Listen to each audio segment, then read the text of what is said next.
I started crying and I didn't stop for like 24 hours. And when I mean crying, I mean like heart-wrenching sobs. And I didn't know what was wrong with me. I just could not stop crying. And I got up and I went to the gym. I thought, right, go to the gym, get some endorphins going through your body, right? Try to, exercise out of your funk. It's good policy. Yeah, it works. Is. Yeah. Better than getting pissed or, Yeah. Doing drugs, right? But I got to the gym, I went on the treadmill and I just was crying on the treadmill. And I just thought, I can't do this. I went and just collapsed in a cubicle in the toilets and just sat there sobbing. And I thought, well, maybe you're hungry, go and get some food. So I went out and went and got some food. I couldn't even swallow the food. That's how bad I felt. And I just sat in my car and I thought, I can't do this anymore. And I remember I was on the Pearly Way, which is a big dual carriageway. Pearly Way, Croydon? Yeah, no, Pearly Way, well. Croydon, yeah. I was on the Pearly Way and I sat there and I thought, I'd just rather walk in front of a truck right now. I just can't. I can't carry on like this. It's too much. It's too much. They say appearances can be deceptive. Everybody sees the success, the polish and the poise, but they rarely see beyond the surface. This is a space where we will discuss the realities of being human, from the heights of my professional success to the depths of my own personal trauma. I'm joined each week by my mate Stu Bailey. Hello. Say hi, Stu. Hi, Stu. As we chew the fat and break down some difficult topics around heartbreak, trauma and life. I'm Frances Hallworth and this is Being Imperfectly Frances. Welcome to this week's episode of Imperfectly Frances. Right, Stu? All right, Fran. How's your head? Not too shabby, thanks. Yours? Mine is tip top. We're topping up the alcohol levels today. Fantastic.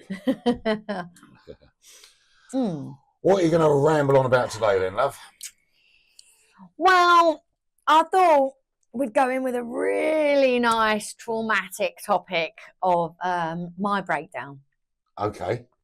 And what was kind of the start of this whole period of my life, and to get me to this point where I decided to do this. Yeah. So it's an emotional story for me. Right.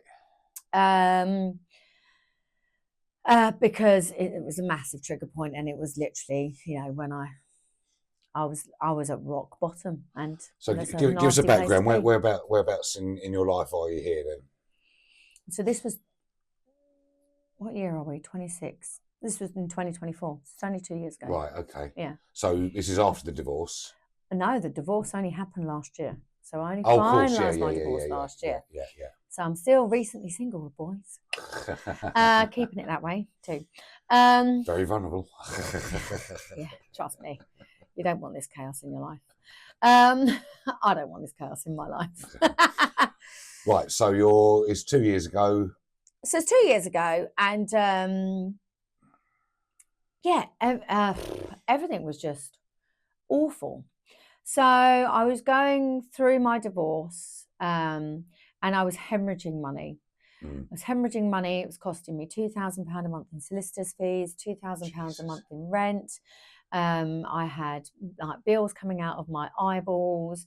I'd taken on a job at that time because I wasn't working in my business. So I'd taken on a job and lost about 20 grand a month, 20 grand a year, crikey. Right. 20 grand a year in income, which is a significant amount of money. Yeah.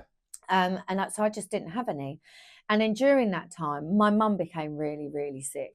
So I'd literally just started this job. I was 2 weeks into it.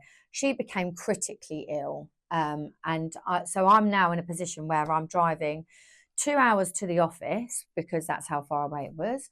Then leaving there and coming back and going to the hospital to make sure I'm right. In fact, what I was doing, I was getting up at 6 a.m, going to the hospital, being at the hospital until lunchtime, driving to the office to then be in the office in the afternoon. So the job was very accommodating, to be fair. And trying to learn my new job whilst, take care of a very sick. I genuinely thought she was going to die. She didn't. She's still here. But once she was then discharged from hospital, she was in there for about, I think it was 8 weeks she was in there for. She was now bedbound because, because she didn't want to go to the toilet. So she asked for a catheter to be fitted so she could avoid going to the toilet. And then muscle atrophy happened and she just was now bedbound. So then I've got to set up all of her medical kit. I've got carers. I've got all of this to sort out for her, whilst trying to deal with my divorce, still getting abuse from my ex-husband. And now I'm starting to get abuse from my mother, who was being ungrateful about the fact that I'm sacrificing my job, my well-being to support her. And she was horrible. I mean, literally horrible. Like, she literally shat in my face one day. Well, hang on. Literally. So she had acute diarrhea and she would ring me up rather than waiting for the carers to come and clean her. She would ring me up and go, you have to come and clean me. And I'm like, if you're going to be a lazy cunt and not get out of bed, right? Because actually the only reason you're in this situation is your own fault. Then stew in your own mess. But of course I didn't do that because I'm not an asshole. So I went and I cleaned her up, and then mid-cleaning, she passes wind. And follows through. We get the picture. We don't need to get too graphic on this. But what other ways was she being nasty? She was so just constant grinding on you, just always telling me that I was never there. I wasn't supportive enough. I didn't care enough about her. Charming. And it wasn't giving her enough time. So that, on top of the abuse that I was getting from my husband and all of the other pressures, so now, right? So work has always been my core identity. So now I'm failing at my job because I can't do it, right? Yeah. I have not been able to learn my job. I'm failing at life because I can't pay for anything. I'm still stuck in a divorce that I can't get out of. I can't get away from my abusive husband. And now I've got a mother who's sitting there telling me what a useless piece of shit I am as well. Just coming at you from all angles. All financial, emotional, every place. And then this one day I've sat there and she's just gone, oh, well, you're not really you're a fake daughter, aren't you? This is my adopted mother, right? Right? You chose to adopt me, right? I didn't ask for the pleasure. And she's literally sat there and she's gone, well, you're just a fake daughter, aren't you, really? You're useless to me. You're worthless. And I just sat there and I went, yeah, right, I'm done. And I got up and I walked out and I cried. And every time I went to see her, I'd end up going home. And God love my niece. She would literally, I'd walk through the front door and she'd be like, Bloody Mary. And I'd be like, and I'd go and sit in the bath and I'd cry. And on that occasion, I got home and I was so upset. I went and sat in the bath and I cut my wrists. No way. Because I was just like, I can't do this anymore. It's too much. It's too painful. Like, everywhere I turn, I'm just being told I'm useless. And I thought, this is shit. And from that point, I think for about 6 months, I think I cried every day. Yeah. And it didn't improve. It just didn't get any better. Nothing got any better. You're not in the frame of mind to want to improve, are you? You couldn't do it. Deal with anything either. I was been there. Complete overwhelm. I was in complete overwhelm, and I just felt utterly, utterly helpless and lost, and I just didn't know what to do for the best. Didn't. So, fast forward, that was in the August. Fast forward to the January, and my mental health just plummeted, and I remember, this is a really triggering subject for me. Okay. I started crying and I didn't stop for like 24 hours. And when I mean crying, I mean like heart-wrenching sobs. And I didn't know what was wrong with me. I just could not stop crying. And I got up and I went to the gym. I thought, right, go to the gym, get some endorphins going through your body, right? Try to, exercise out of your funk. It's good policy. Yeah, it works. It's better than getting pissed or, doing drugs, right? But I got to the gym, I went on the treadmill and I just was crying on the treadmill. And I just thought, I can't do this. I went and just collapsed in a cubicle in the toilets and just sat there sobbing. And I thought, well, maybe you're hungry, go and get some food. So I went out and went and got some food. I couldn't even swallow the food. That's how bad I felt. And I just sat in my car and I thought, I can't do this anymore. And I remember I was on the Pearly Way, which is a big dual carriageway. Pearly Way, Croydon? Yeah, no, Pearly Way, well. Croydon, yeah. I was on the Pearly Way and I sat there and I thought, I'd just rather walk in front of a truck right now. I just can't. I can't carry on like this. It's too much. It's too much. And I thought, right, you're either going to do something really stupid or you're going to go and see your mate. So I went and I turned up at my friend's house. I walked through the door, and bear in mind, she's got a severely disabled daughter. And normally when I walk into their house, you know what I'm like, hi! Oh, yeah. And she just popped her head round, and I'm just on my knees, and she's just like, what's wrong? She went, I can't do it. I cannot continue to live like this. What's the point of living if I can't divorce him? If I can't get out of this fucking cycle of abuse that I'm in? It's just not worth it. And I just sat there with her for the next 3 or 4 hours, just crying. I scared the living daylights out of her, actually. She wouldn't leave me alone for the next 3 months, because she's like, if I don't hear from you, I will turn up on your doorstep. And if it wasn't for her, I don't know if I'd have actually taken it the next step further. But it's just a horrible, horrible place to be. And I would not wish, I would wish my worst enemy to feel like that. And I wouldn't wish anybody to feel like that, to feel so stuck, to feel that, you're trying to do something for yourself, to improve your circumstances, to get your life back on track, and you're still stuck in a cycle of abuse, and you can't escape it no matter what you do, no matter how much positivity you put on it. And I was just like, yeah, no, I'm done. I'm either going to do something stupid or I'm going to try and get help. So that's what I did. Okay, where did you go for help? I went to my friend and I went and got counselling. You got counselling, But I mean, I was already on antidepressants and I was on beta blockers. They just weren't working because it was just too much. I mean, it was like a tsunami of crisis. I've often thought, I mean, God knows I'm not a doctor or anything like that, but I just wonder with the pills, the beta blockers, the antidepressants, whether it's just putting a sticky plaster over something, not getting to the root cause. I think it's just my view. To be fair, when I decided to go on antidepressants, and I've not necessarily been against it, but it was COVID, right? And I was still with my husband, and I woke up one morning and I just thought, I just don't want to live like this. I'd rather die. And that was my mental health.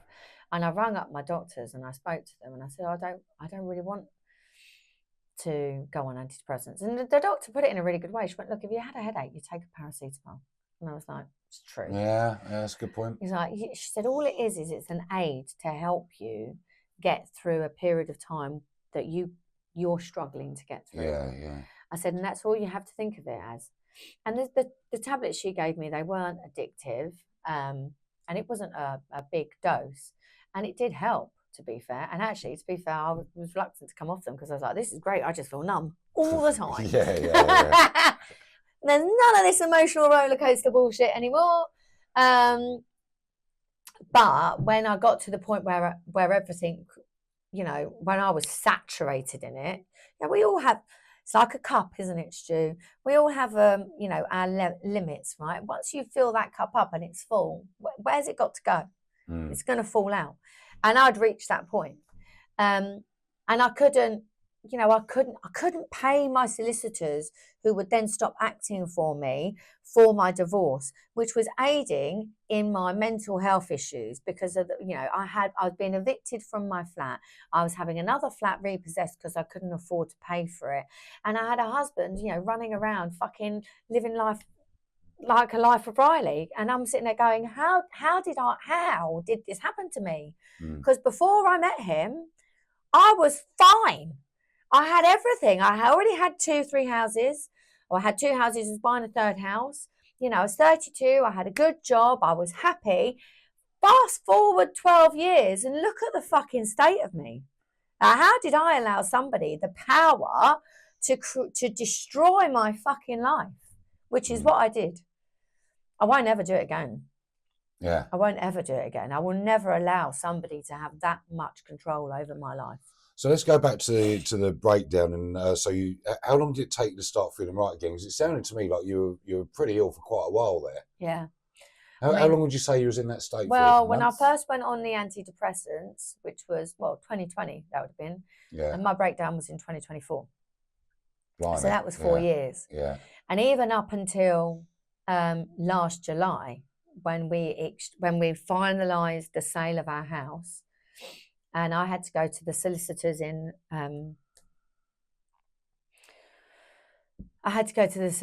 Spain, and my friend Nikki came with me to the notary, and I'm not a quiet person, but really, and that morning, she came round to my house because we lived in the same complex, and I was just like, morning, and that was it. I didn't talk for the rest of the day, and she just went, it's all right, I've got you.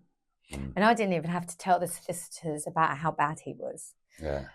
They could just tell from the interaction between the two of us. Yeah. 1 minute. And when I got there, they just went, we're going to take you to another room, yeah? It's just awful. It was awful, awful. I'm so glad it's done. Yeah. Yeah, so, but where I was, all anybody ever wanted to talk about was my marriage, my divorce, you know, what an arsehole my ex was being, you know, what he was putting me through. So it's there whenever you leave the house, it's there, you just can't escape. So and I was like, I can't live this life anymore. Yeah. I've got to change it. I've got to change the narrative.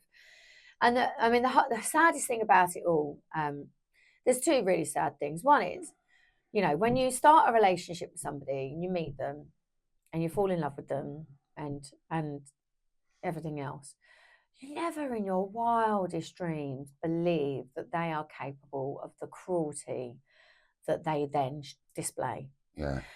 He started having a relationship with somebody soon after we split up. And I'm like, how could this woman date him knowing that he's putting me like the greed that he's showing? And I don't know, I'm just like, you must be a mug. Yeah. But then that was me, right? Yeah. So, and I didn't see through it. I mean, I believed all of his lies. I believed them all. And even after I left him, like, people were telling me stuff about him, and I was like, well, that's not true, and that's not true. And they were like, it is. I was like, how did I not see any of that? But love is blind, right? And I loved him, and I loved him when I left him. I don't now, but it took me a long time to recover. And one of the hardest things I had to do was like put myself first and walk away from somebody that I loved. And I didn't identify how toxic it was. It took a lot of what's the word when you stage a intersection? What? I can't remember. Anyway, but basically, a lot of people basically turned around and said, this is a toxic relationship. It's not healthy. Yeah. You're not the same person. You're deeply unhappy. Your personality has changed. Your behaviour has changed. You know, I was completely isolated. Nobody wanted to be around him. And by proxy, that meant nobody wanted to be around me. Which was really hard. Like losing my friends, you know, to that. None of them ever said anything until after I left. Always the way, isn't it? Yeah. And now they're like,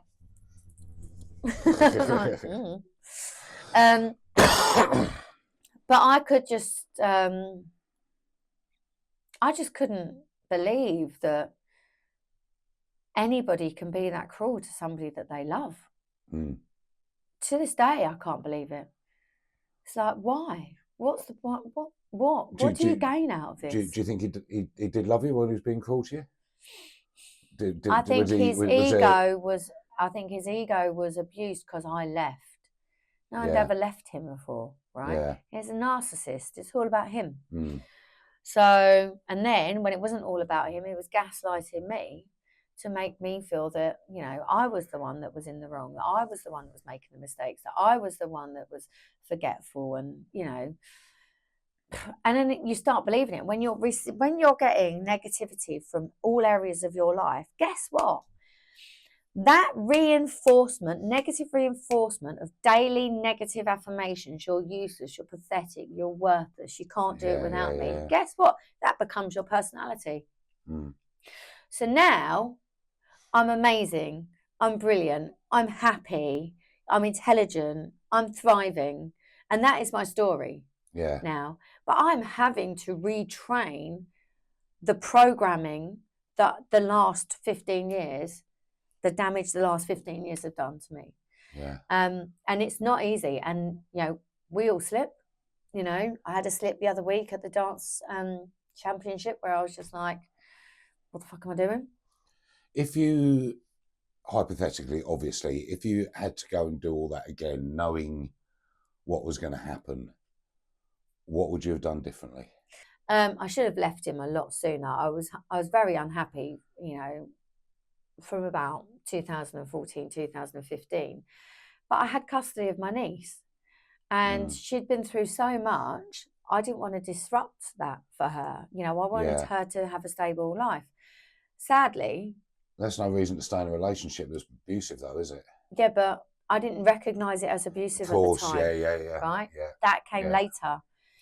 And then I was still trying to protect her. But what I didn't know, and I only found this out after I left, when she would get drunk and then she would tell me how awful he made her feel. Like she should be grateful for living in our home. Otherwise, you know, she would be on the streets or, you know, sucking somebody's cock for money, right? And I'm like, I did, because I was never there. I was always working and he was always the one at home. Yeah. And I never saw it. So I stayed thinking I was doing the right thing for her. But what I did made it worse. So when people in relationships sit there and say to me, well, I'm staying for the kids, I'm like, fuck me. Do you not understand the damage that you're doing to these children? They see it. I thought I was protecting her, giving her, you know, a safe environment to like grow up in. And I didn't realise that actually he's completely eradicating her self-worth and, you know, self-esteem. He was doing the same shit to you, really, wasn't he? You know, I didn't know that, right? So how did you suss it? Well, I didn't dropped. No, I didn't recognise it as you know, a narcissistic abusive relationship because I didn't know what that meant, right? Okay. Because my childhood, my experience up to that point had been abusive love. So I was preconditioned to fall in love with a narcissistic, abusive personality because that was all I'd received. Because it was never so much physical abuse, was it? It was all just mental, wasn't it? No, and I think that's worse. It takes longer to heal from that, I think. Let me tell you what happened. So there was a change of law. I can't remember what year it was now. There was a change of law around coercive control abuse, and, you know, where an MP lobbied for coercive control abuse to be recognised as a form of abuse. Because, like you say, it is irreparable. Well, it's not irreparable, but it takes a lot to change the damage that is done because it's all psychological, right? Yeah. So this MP went into Parliament and did a speech to change the law. 3 of my friends sent me this speech and said, I've just seen this and it made me think of you. Are you okay? Yeah. Wow. Right. And what it does is she's in Parliament and she's describing her relationship, right? About being nervous about coming home, being anxious about going out with friends, you know, the need to always want to please him. If I did something that upset my husband, he would not speak to me for a week. And then he would say, now you know what not to do to displease me. Fucking arsehole. I'm like, fucking I'm hell. laughing, but I'm raging inside. It's a despicable way. And I'm like, if somebody upsets me, I'm like, you're a cunt. The thing that you did made me feel this way. Don't Mm. fucking do it again. Yeah. And then I'm done. Yeah. Right? I don't punish people. That's abuse. It's Yeah. bullshit. Right? Yeah. Don't do it. Right?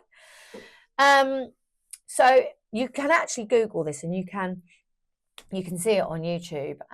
But when I watched it, it was like an epiphany. And I was on the train. It was like 7 o'clock in the morning, and I was sobbing because I suddenly just went, "Oh, so that's why I'm so unhappy." Mm. There is a reason. It's like, this is not normal. This is not healthy love. Yeah. But I didn't know any different. And honestly, I feel so sad for myself that I didn't know any better, because I've never received healthy love. Yeah. And that is devastatingly sad. Yeah. If you think from the moment I was born up to the age of I think I must have been 40 at the time, maybe 39, 40, to have not recognized that the love that you've ever received is toxic, even from my adoptive family, not from both of them, just from one part of them. But yeah, that's devastating. It's devastating to me to sit there and go, shit, I was preconditioned to end up in an abusive relationship. It was always going to happen. But now I'm like, you're a narcissist, you're a narcissist, you're a narcissist, fuck off. And actually my wall is so high that it's virtually impenetrable, right? And I've had this conversation with James, actually, where he's like, oh, you should be dating, blah, blah, blah. I'm like, why should I? I'm not prepared to give somebody. I'm not ready. No, I'm not ready. You're a million miles away from ready. I know that because I know you personally. And that's 6 years after I left him. I'm still not ready, right? Yeah. And I don't know if I will ever feel ready again to trust somebody again. But it doesn't matter if you do or if you don't, does it? So long as you're happy and your mental health is clearly a million times better than it was. Oh my God! So when why fuck it all up and get yourself into another relationship? Honest to God. So when I was at the dance championship like a couple of weeks ago, so I had a table and I invited some 10 of my closest friends, and 3 of them.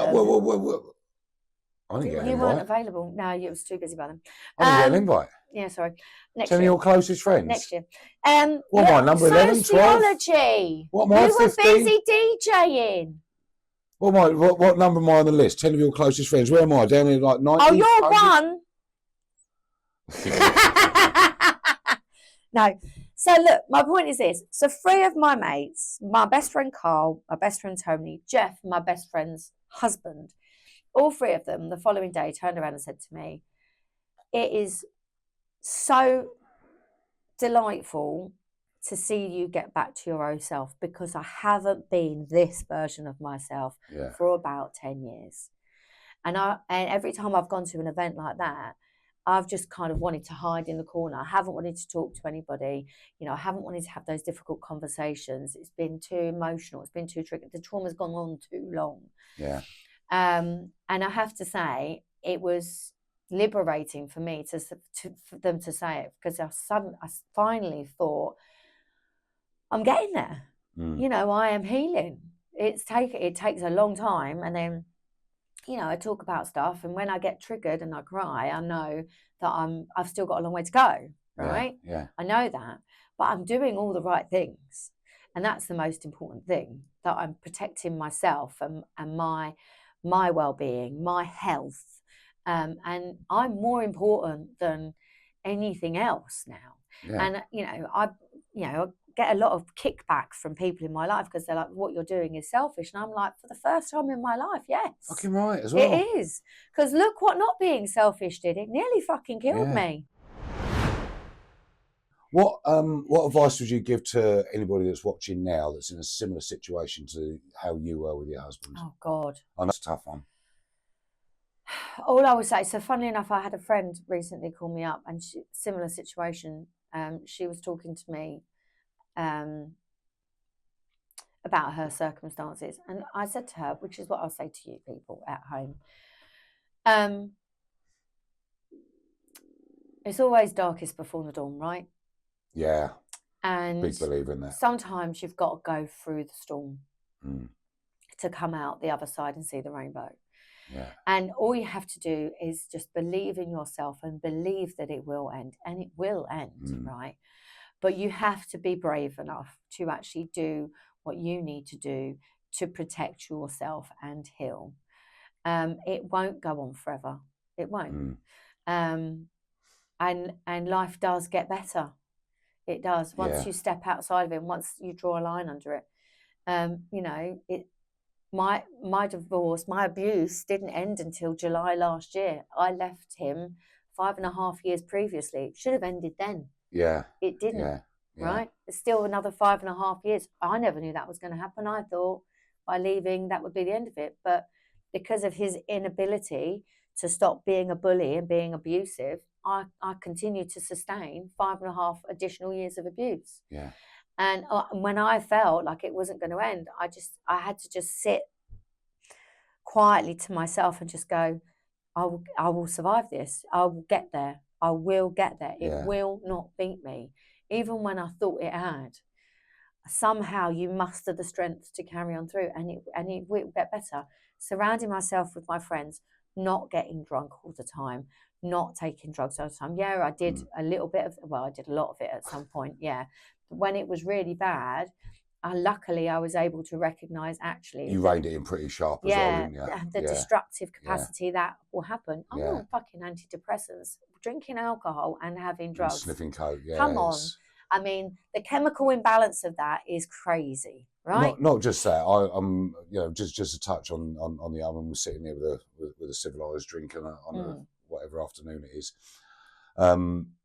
Cocaine and alcohol ruin everything. Everyone, There's a difference between having a sociable beer, if you're going out on a Friday night, having a pint with the lads or whatever, or going on a date and you have a bottle of wine, whatever.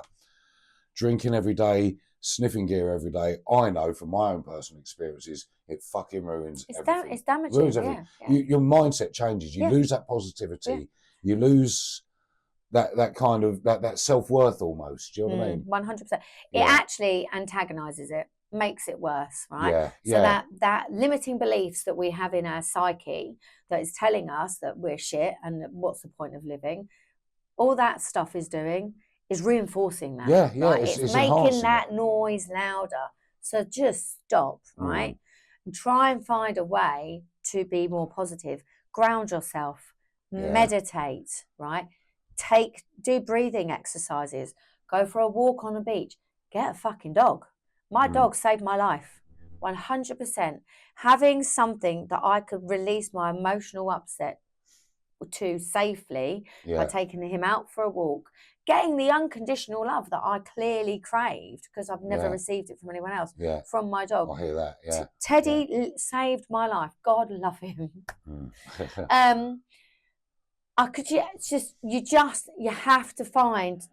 You have to find the strength to persevere. And for me, it was going for walks in the woods, sitting quietly, writing it down, writing in a journal how I felt. Everything that I felt over the last 5 years is written in about 3 journals. Can we have that? We'll put it on the website. Absolutely not. Some of it's about boys. Because the other thing I found after I'd, during those last years, what I found is, even though I didn't have a relationship, but I was becoming emotionally attached to people really quickly. And I had to sit there and go, why am I doing that? Right. And it was invalidating to me because all that was doing was reinforcing my feelings of self-worth lack of self-worth when it didn't work out. The fact that I was like unlovable, no one's ever going to love me, I'm completely on my own, no one gives a shit about me. And I genuinely believed that, right, for a long time. I had to break that psychological pattern. And the only way for me to do that is self-love, grounding myself, meditating, getting back into doing exercise and stuff that's actually given me positive endorphins, cutting back on my drinking massively, stopping taking any drugs, coming off the antidepressants and the beta blockers. So you're not on those anymore then? Not at all, no. Good, I haven't been on them for years. I think I came off them about 2 years ago. Right, okay. Before I moved to Southampton. That's about the same time. I moved to Southampton, I came off them because I thought I'm done. I'm done with that. And it's about time that I learned to love myself. But I think that's only really shifted in the last 6 months. That self-belief. Funny enough, that's about the time you stopped doing gear. Not yeah, far off, is it? not It's not far far off, off, no, is it? yeah, true, yeah, very true, actually. Yeah. And also That's not a coincidence. no, but also Do you know what I mean? moving away from the area that I had moved to, which, you know, I moved from one toxic environment into another, right? And I was just like, this is not who I want to be. This is not my life. It's not who I have been in the past. This is not my identity. I do not recognize this human being. Break the pattern of abuse. I'm not abusing myself because I've been abused so long, now doing it to myself. So I've got to break the pattern of abuse. Yeah. So moving away from there and moving to where I'm now living, best thing I could have done. And I am so much happier. I think you can see that. Yeah. I think anybody that knows me really well can just see my energy is uplifted. I'm much more positive. Taken time off. Had to take time off. My health, you know, was so bad. The doctors were like, don't go back to work. I was like, all right. So, and your dancing's been a big part of that as well. The dancing has been massive. You know, going back to doing something that I genuinely love, that gives me joy. I walk into the dance studio and I was like, James is like, oh my God, bubbly. I was like, yep. Learning a new skill, knowing that I'm doing it well. It's all really, really positive. And I, for one, just feel so fucking proud of myself. There it is. Thank you for listening to Imperfectly Frances. Hopefully you have enjoyed this episode. If so, please make sure that you subscribe to our channels and follow us on social media for more exciting behind the scenes and daily insights. I'm really glad that you are on this journey with me. I am Frances Hallworth and I will see you on the next episode.